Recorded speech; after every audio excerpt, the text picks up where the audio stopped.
بسم اللہ الرحمن الرحیم۔ السلام علیکم دوستو، دین کی حفاظت کے لیے زبان کی حفاظت بہت ضروری ہے۔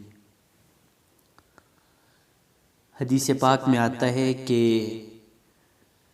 جب صبح ہوتی ہے تو تمام اعضاء زبان سے پناہ مانگتے ہیں کہ تم ٹھیک رہنا، اگر تم ٹھیک رہی تو ہم بھی ٹھیک رہیں گے۔ حضرت سیدنا ابو بکر صدیق رضی اللہ تعالی عنہ ایک دفعہ خلوت میں بیٹھے زبان کو پکڑ کر سزا دے رہے تھے۔ اتنے میں حضرت عمر رضی اللہ تعالی عنہ آگے اور فرمایا، ابو بکر یہ آپ کیا کر رہے ہیں؟ تو حضرت صدیق اکبر رضی اللہ عنہ نے فرمایا کہ اس زبان نے مجھ سے بہت غلطیاں کروائی ہیں، اس لیے اسے سزا دے رہا ہوں۔ ایک دفعہ حضرت معاذ بن جبل رضی اللہ تعالی عنہ نے حضور صلی اللہ علیہ وسلم سے پوچھا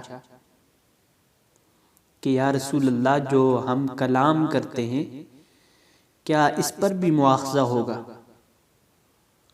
تو آپ صلی اللہ علیہ وسلم نے فرمایا کہ ہاں، بہت سے آدمی قیامت کے دن ایسے ہوں گے جنہیں زبان کی حفاظت نہ کرنے کی وجہ سے اوندے منہ گھسیٹ کر جہنم میں ڈال دیا جائے گا۔ اللہ ہم سب کو اپنی پناہ میں رکھے۔ امام شافعی رحمۃ اللہ علیہ فرماتے ہیں کہ اے انسان، اپنی زبان کی حفاظت کر، یہ سانپ کی مانند ڈستی ہے۔ کتنے لوگ ہیں جو قبرستان میں پڑے ہیں، ان کو زبان نے ہی قتل کر دیا ہے۔ ایک بزرگ فرماتے ہیں کہ زبان درندہ ہے، درندے کو اگر چھوڑ دو تو نقصان پہنچ جاتا ہے، اسی طرح اگر میں زبان کو چھوڑ دوں تو یہ بھی نقصان دے گی۔ آدمی زبان کی حفاظت کرے، گالی گلوچ اور جھگڑے سے باز رہے۔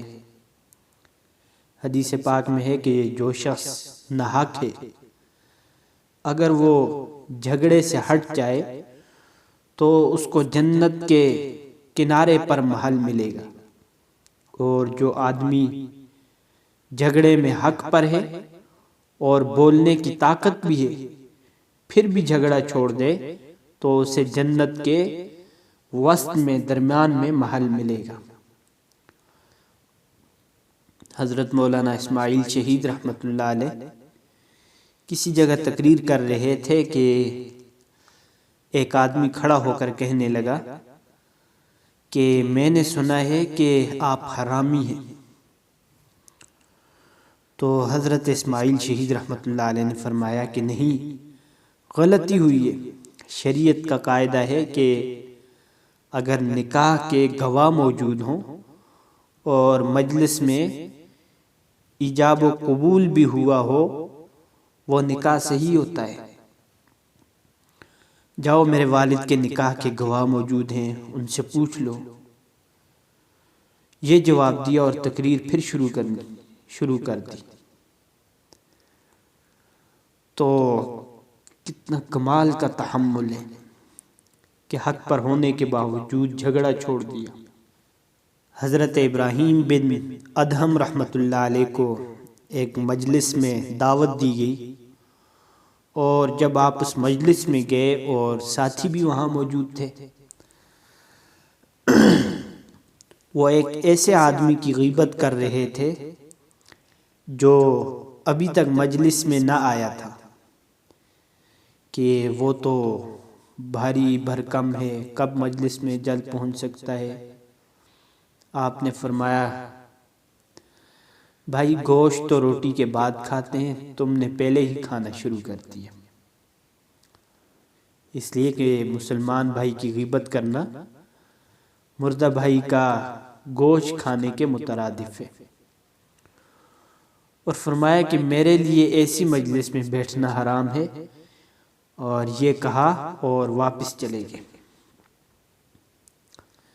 ایک عربی شعر کا ترجمہ ہے کہ بولنا بڑی زینت کی چیز ہے اور خاموش رہنا سلامتی ہے۔ جب میں بولتا ہوں تو کثرت سے نہیں بولا کرتا، میں خاموش رہنے پر کبھی نادم نہیں ہوا، البتہ بولنے پر کئی بار نادم ہوا۔ تو یہ ہر انسان کے ساتھ پیش آتا ہے، جو بھی زیادہ بولتا ہے تو زیادہ غلطیاں کرتا ہے، اور جو کم بولتا ہے وہی نجات میں رہتا ہے۔ من صمت نجا، جو خاموش رہا اس نے نجات پائی۔ تو دوستو ہمیں بھی چاہیے کہ ہم اپنی زبان کی بہت حفاظت کریں۔ اب دیکھیے زبان کے گناہ بہت زیادہ ہیں، اسی لیے جناب نبی کریم صلی اللہ علیہ وسلم نے فرمایا جو شخص مجھے 2 چیزوں کی ضمانت دے اسے میں جنت کی ضمانت دیتا ہوں۔ ایک تو وہ چیز جو 2 جبڑوں کے درمیان ہے یعنی زبان، اور دوسرا فرمایا شرمگاہ۔ جو ان 2 چیزوں کی ضمانت دے تو اس کو نبی کریم صلی اللہ علیہ وسلم جنت کی ضمانت دیتے۔ تو معلوم ہوا کہ انسان زیادہ گمراہی میں انہی 2 چیزوں سے پڑتا ہے۔ تلوار کا زخم ہوتا ہے وہ بھر جاتا ہے، لیکن جو زبان کا زخم ہوتا ہے وہ کبھی بھرتا نہیں۔ اللہ تعالی ہم سب کو زبان کی حفاظت کرنے کی توفیق عطا فرمائے۔ ویڈیو اگر پسند آئی ہے تو لائک کیجئے، شیئر کیجئے اور چینل کو سبسکرائب کیجئے اور بیل آئیکن ضرور پریس کیجئے تاکہ ہر نئی آنے والی ویڈیو آپ تک پہنچ سکے۔